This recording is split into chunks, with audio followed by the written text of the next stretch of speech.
En el programa anterior, la doctora Elia Marum Espinosa externó sobre el tema la importancia de la educación en México. El gran milagro de los países del sudeste asiático, que nos los ponen casi siempre como ejemplo, el gran milagro que se perfila ahora como Brasil y los nuevos países industrializados o que están teniendo una lucha muy eficiente contra la pobreza, contra el subdesarrollo, ha empezado por una enorme inversión en una educación de calidad, una buena educación. Pero no es solo el problema educativo, o los logros educativos no solo se alcanzan con más dinero, sin duda se requiere más dinero, pero también se requiere usarlo de mejor manera. La gestión que se ha hecho, la administración del sistema educativo ha llevado a que se busquen más logros de puntajes, de mantener el mínimo número, ni siquiera completamos bien a bien los 200 días de laborales efectivos, cuando en Japón se trabajan 315 o 320 días al año. El otro enorme reto que tiene el sistema educativo es una reforma que lo lleve a ser un sistema educativo moderno. Somos un sistema educativo muy tradicional, es decir, muy conductista. Llevamos a los niños, a los jóvenes, de estas materias, a estos aprendizajes, a los siguientes, pero queremos que salgan a ser una ciudadanía responsable, que luche por la democracia, queremos que salgan al mercado de trabajo y que sean emprendedores, líderes, pero aquí no los dejamos tomar decisiones, los llevamos siempre por una vía única. También de nada sirve que una persona esté muy preparada en lo académico si es corrupta, si no es solidaria, si es discriminadora. O sea, no es ese el tipo de personas que se requieren ni en la vida productiva ni en la vida ciudadana. Desde el sexenio de Miguel de la Madrid hasta el sexenio del presidente Calderón, se ha impulsado un modelo económico neoliberal, privatizador, donde el mercado y el dinero es lo que manda. La ganancia a cualquier costa, contaminando, matando, envileciendo, prostituyendo, lo que importa es ganar y ganar mucho. Lo que importa es que las ganancias suban y que los intereses de unos cuantos grupos hegemónicos y unos cuantos grupos poderosos, ricos, que son los llamados poderes fácticos, junto con los poderes políticos, se enriquezcan para ello. El constituyente del 17 no define la democracia en la parte política y de los partidos políticos de la Constitución, la define en la parte educativa y dice la educación debe apoyar y promover la democracia, entendiendo a la democracia más allá de un sistema político electoral, jurídico, como un modelo de vida que le garantice de manera permanente a la población una mejor condición de vida en lo económico, en lo social, en lo político y en lo moral. Esa es la democracia. La democracia no es ir a votar y que respeten tu voto nada más. Eso es una parte. La democracia no es que haya partidos políticos, es que haya proyectos de partidos políticos que genuinamente, que verdaderamente quieran responderle a las necesidades de la gran mayoría de la población. El gobierno lo primero que tiene que hacer es cambiar el sistema económico y hacer que los partidos políticos hagan una política limpia. Mientras el sistema de partidos políticos no se depure, mientras no se limpie y haya políticos que sean la definición clara de político, es decir, lo que es un político, el que sabe sumar voluntades para lograr objetivos comunes que beneficien a todos, pues el gobierno no va a estar gobernando ni va a tener posibilidades de gobernar. En la emisión de hoy, la doctora Estela Gutiérrez Garza entrevistará a la doctora Elia Marum Espinosa sobre el tema la importancia de la educación en México.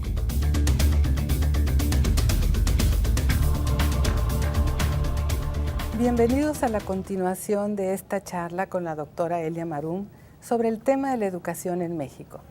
Conversábamos, Elia, sobre la importancia de afrontar los retos de nuestro sistema educativo y habíamos mencionado el papel del gobierno. Pero ¿qué tenemos que hacer el resto de los actores para poder afrontarlos y transitar a ese país de conocimiento, de educación, no solamente para todos, sino de calidad, para el México que queremos construir? Yo considero, Estela, que esa es una pregunta fundamental. No todo le toca hacer al gobierno. Es cierto que el gobierno es el representante general de la sociedad y es el que guía en términos económicos, de acuerdo con nuestra Constitución, el proyecto de nación. Pero también nos toca a los demás hacer nuestra parte. Creo que cada quien tiene que hacer su parte y la tiene que hacer bien. De esa manera salimos ganando todos y todas. ¿Qué tenemos que hacer? Empezando, por ejemplo, con el sector privado, con los empresarios, las empresarias, con el personal o las personas que generan empleo, que realizan actividades productivas, comerciales, etcétera. Pues lo primero que se tiene que hacer es aceptar que vale la pena invertir en México, que importar productos de otros países es crear el empleo allá y no generarlo aquí, que vale la pena todas esas enormes ganancias que han tenido con estos enormes privilegios que se les ha dado, reinvertirlos en nuestro país para poder generar los empleos dignos y bien remunerados que la población necesita.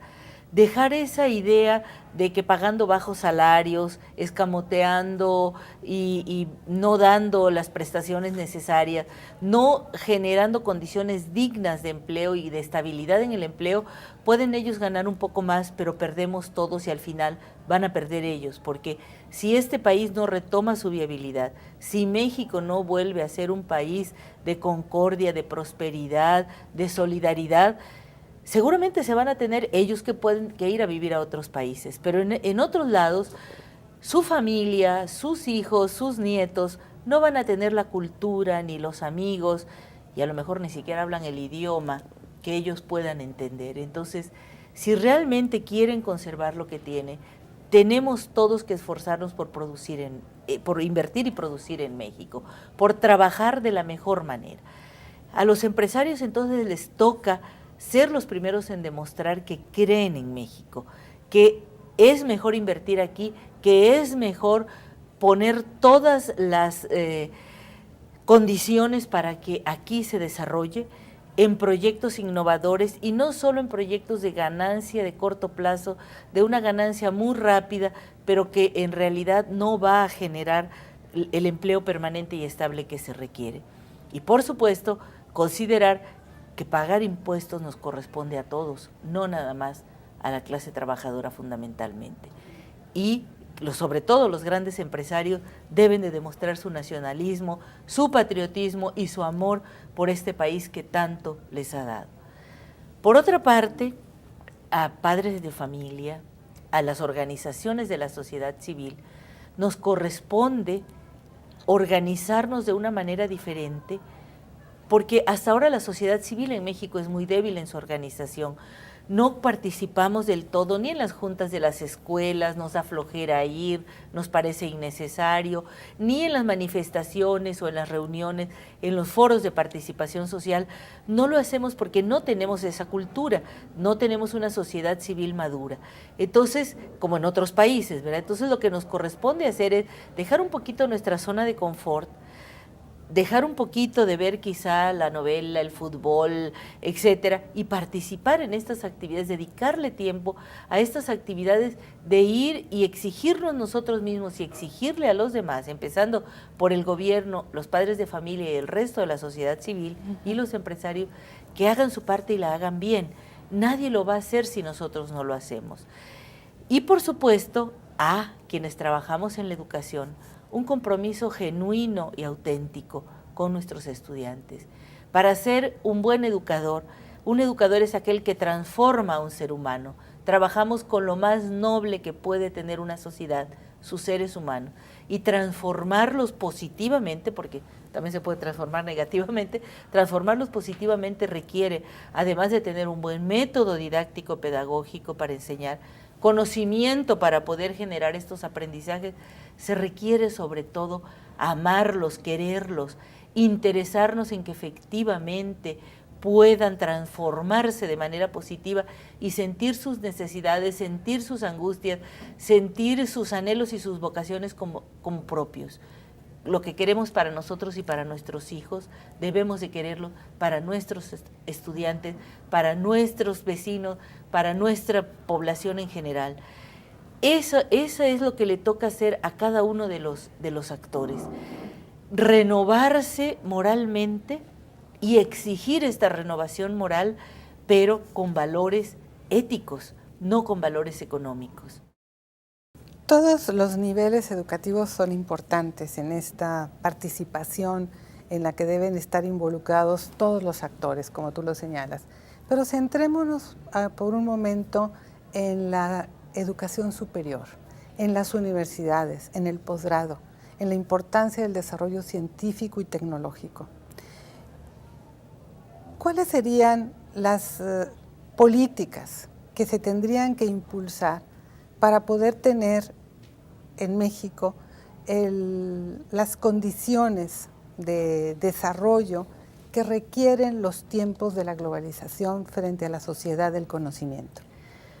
Pues ante todo, como ya dije, impulsar cuantitativamente la matrícula, superar el 50% mínimo, que es la plataforma de despegue más bajita que se nos pide para poder llegar, invertir real y eficientemente el 1% al menos del Producto Interno Bruto. Pero, por ejemplo, ¿y qué se podría hacer? Porque ha habido ya muchos reclamos por parte incluso de, no digamos solamente investigadores, profesores que ejercen ese reclamo, también lo han hecho los rectores, y sin embargo el presupuesto cuando se aprueba no satisface esos requerimientos del 1% para la educación superior y del 0.40% para la investigación científica y tecnológica.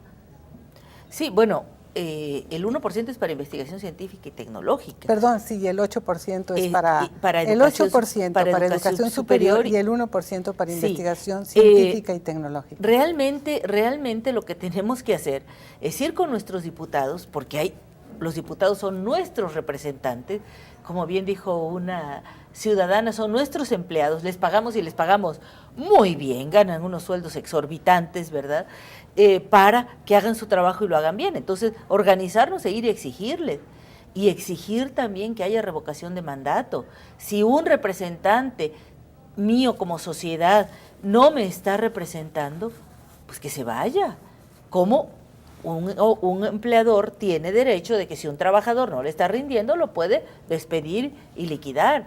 En cambio, no tenemos revocación de mandato, y una vez que ya los elegiste, te tienes que aguantar 3 años o 6 años hasta que termine el periodo. Entonces, organizarnos como sociedad y exigir. ¿Por qué es importante la inversión en educación científica y tecnológica? Y no queremos más dinero para hacer lo mismo que hemos venido haciendo, porque ya decimos, tenemos rezagos, es un sistema educativo y un sistema de ciencia y tecnología bastante tradicional. Necesitamos más dinero para hacer una educación de otra manera y para hacer investigación científica y tecnológica comprometida con las necesidades sociales y con los grandes problemas de la sociedad. No nada más para la investigación científica, tecnológica y humanística de la ciencia en general, de la ciencia universal, que es la que le interesa a los países desarrollados. Ellos tienen una agenda, ellos tienen unas prioridades, que coincidimos con ellos en algunas cosas, pero no puede ser solamente esa agenda. Se requiere también que la investigación científica, tecnológica y humanística en México tome sus particularidades como sociedad mexicana, vea las necesidades concretas de alimentación, vivienda, empleo, educación que tenemos. Del desarrollo regional. De desarrollo regional, de desarrollo sustentable, de problemas ambientales gravísimos, de un deterioro ambiental muy fuerte, y que realmente desde esa perspectiva y para esa problemática se haga ciencia autóctona, ciencia propia. Aunque se siga, claro, se tiene que seguir desarrollando la ciencia universal, los grandes temas científicos, pero no solamente circunscribirnos a eso. Y además tenemos que reconocer que México es un país que tiene comunidades tradicionales que nos han enseñado muchísimo, sobre todo de valores humanos y éticos, y sobre todo de preservación del medio ambiente. Los únicos lugares donde hay reservas ecológicas es donde hay población indígena. Algo nos dice de la capacidad que tienen estas personas de respetar a la naturaleza, a nuestra casa grande, y sobre todo también de poner todo este conocimiento tradicional al servicio de la resolución de los problemas. El conocimiento tradicional lo hemos dejado de lado en las universidades. Creemos que es conocimiento de gente ignorante, que es conocimiento de segunda, que no es relevante. No, no es conocimiento científico. Es un conocimiento tradicional que, por ejemplo, en la agricultura orgánica o en la herbolaria ha resuelto problemas y ha hecho competitivas a microrregiones. Entonces tenemos que tomar todo lo que tenemos, son tantas nuestras necesidades que no podemos menospreciar el esfuerzo y el conocimiento de nadie. ¿Y por qué conocimiento?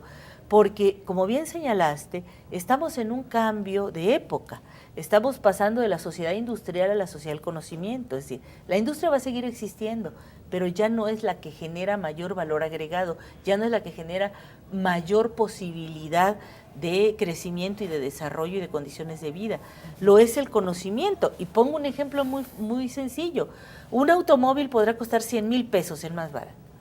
De esos 100,000 pesos, ¿cuánto es la pintura, la lámina, el fierro con el que se hace el motor, etcétera? Eso no es ni el 40% del costo. El 60% del costo de ese automóvil son las patentes que lleva en sus partes, en sus tableros, son las marcas, los diseños, la mercadotecnia, en fin, es todo lo que es conocimiento. Entonces el conocimiento es lo que más agrega valor y en esta globalización los países, las naciones, tenemos la posibilidad, como en una familia, de decidir qué rol vamos a jugar. ¿Queremos ser los que menos trabajen, los que estén en un rinconcito esperando que nos den lo que les sobró a los demás? ¿O queremos ser realmente los que estemos liderando proyectos propios y generando mejores condiciones? Hasta ahora México se ha arrinconado. México en la globalización ha asumido un papel subordinado, ha aceptado que le dejen las maquiladoras que menos empleo generan o que pagan más bajo, que le dejen las actividades productivas que más contaminan, que menos respetan, que le dejen las actividades especulativas o estas de casinos y demás, ¿no? Entonces, realmente con la ciencia y la tecnología tenemos que generar, y con el conocimiento tradicional, proyectos sustentables, proyectos que generen empleo durante muchos años, en el largo plazo, que sean empleos bien remunerados y sobre todo que también sirvan para construir una ciudadanía consciente, participativa y solidaria sobre todo. Entonces podríamos pensar, Elia, que para conseguir todos estos logros se necesitaría partir de una nueva estrategia que permita a los jóvenes, como tú lo señalabas, tener el derecho al acceso a las universidades, a las instituciones de educación superior a nivel de licenciatura y posgrado.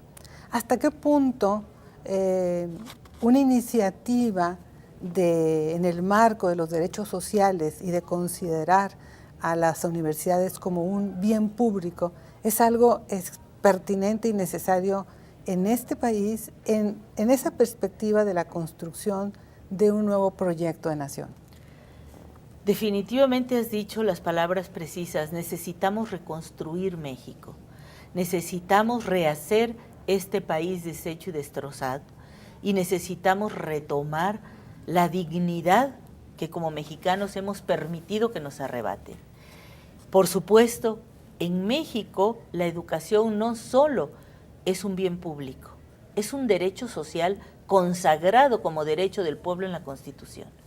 De manera que como bien público y como derecho social no es condicionado a quien lo pueda pagar, no es condicionado a quien esté cerca de donde están las escuelas. Debe de tenerse acceso a la educación como derecho social, se esté en cualquier parte geográficamente, se esté en cualquier situación económica, social o de condición también, porque puede haber pues personas con discapacidades. No puede haber un solo motivo por el cual quien tiene derecho a la educación no acceda a ella.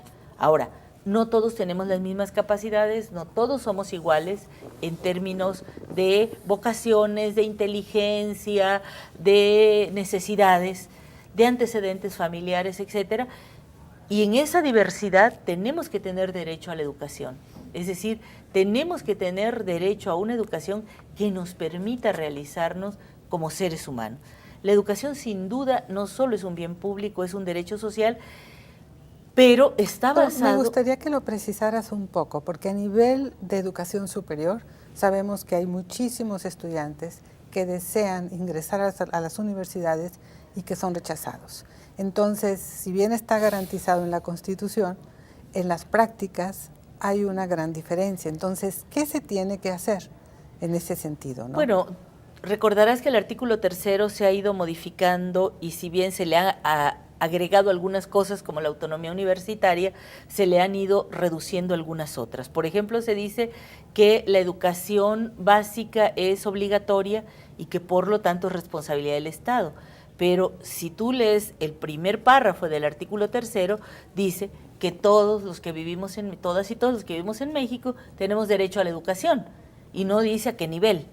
Exactamente. ¿Sí? Entonces, se ha ido reduciendo esto precisamente en aras de una privatización, de un neoliberalismo, donde se considera que, bueno, quien no tenga dinero para pagar, que no la pague. La educación es una mercancía que la compra quien tiene dinero, y quien no tiene dinero, pues no la compra y se queda sin ella. Y ahí entonces nos faltaría ese otro aspecto que tú ya mencionaste, Elia, para ir concluyendo, sobre la nueva responsabilidad social que tienen las universidades en la formación de ciudadanos para la vida social y democrática. Por supuesto, y por lo tanto el gobierno, si es un derecho social, el gobierno tiene la obligación de dar el financiamiento necesario para que este derecho social llegue a la totalidad de la población, así como tenemos derecho a la salud y se nos presume que ya hay cobertura universal en el Seguro Popular, que todos los que vivimos en México tenemos derecho a la salud, igual lo debiéramos de tener a la educación porque esté en el mismo rango constitucional. Sin embargo, bueno, le hemos pedido a la Suprema Corte de Justicia que nos diga, que nos interprete el 3 constitucional. ¿Es obligatoria, laica y gratuita la educación en todos sus niveles, incluyendo la superior o no? Y no nos contestan, o sea, no toman esa interpretación, porque si dicen no, contravienen el derecho fundamental del 3 constitucional del pueblo de tener derecho a la educación. Y si dicen sí, obligan al gobierno a darle más dinero a la educación. Entonces, lo que hacen políticamente se quedan en medio sin respondernos a las necesidades sociales. Y necesidades sociales que tienen que ver con la era de la información. O sea, las redes sociales, por ejemplo, de internet, de computadora, pues han generado movimientos sociales importantes, han constituido mayor conciencia en la ciudadanía. En México, el 30% de la población tiene computadora y acceso a internet de banda ancha, solo el 8% de la población. O sea, es de los servicios más caros, más inaccesibles. Bueno, como decía en el programa anterior, si 57% de la población está en la pobreza, no tienen ni para comer, ni para vivir dignamente, menos van a tener para comprar una computadora y pagar mensualmente internet, ¿no? Entonces, esto también debiera de ser un bien público. En algunas áreas, aquí en Nuevo León, en Jalisco, en algunas grandes ciudades ya se tiene internet de cobertura libre, el Wi-Fi, ¿verdad? Ya no te cuesta conectarte a internet, pero requieres tener una computadora. Entonces, si no la tienen la mayoría de los jóvenes, hay que buscar la manera de, así como se prestan libros en las bibliotecas, así como se ponen libros en el metro, en el transporte público, que también se presten computadoras, que también se haga una campaña de este tipo. No es sencillo, claro, me van a decir, oiga, pues se las van a robar, pero al principio vamos a tener problemas, pero al final vamos a crear una nueva cultura acorde a las necesidades del país, que no son las de otros países. En otros países te dicen, te vas a inscribir a la universidad, tienes que traer la computadora, como tienes que traer pluma y papel, ¿verdad? Entonces tenemos que adaptarnos y aceptar que somos un país empobrecido, pobre en lo económico y empobrecido moralmente, y que tenemos que actuar en relación con eso desde la universidad. Y el compromiso social de la universidad está en formar profesionistas capaces de trabajar y ser eficientes en la vida productiva, de ser ciudadanos conscientes, comprometidos socialmente y con capacidad de resolver los grandes problemas nacionales y de participar activamente en una nueva ciudadanía. Doctora Elia Marún, muchas gracias por esta conversación. Gracias a ustedes.